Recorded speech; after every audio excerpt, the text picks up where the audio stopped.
Hello guys, welcome back to my channel. In today's video we are going to generate box and whisker plot using Microsoft Excel.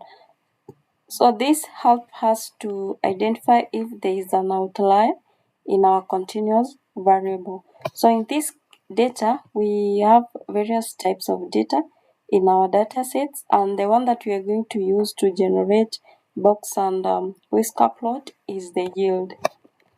So you highlight that column, then you go to insert, recommended charts, all charts, box and whisker plot,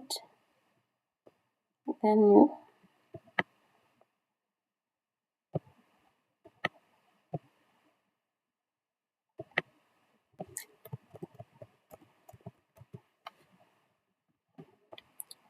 so for this also you can have it this way.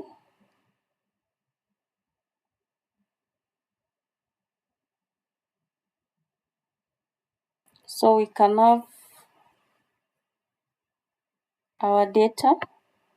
So looking at this box and whisker plot, we don't have outliers. If we had outliers, the outliers will be appearing as dotted in a single, they are dotted. So in this data sets, we don't have outliers. So this is the mean.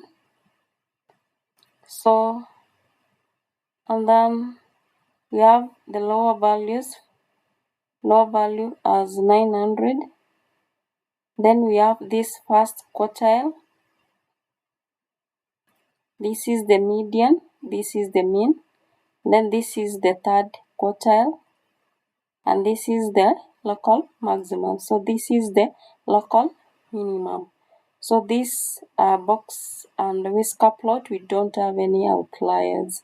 So you can see that you have the local minimum here, and then we have the maximum. So here for the third quartile, you have 75% of yield falling above the mean, and then you have 25% falling below this 17 to 25. So thank you so much for watching this video. Subscribe for more.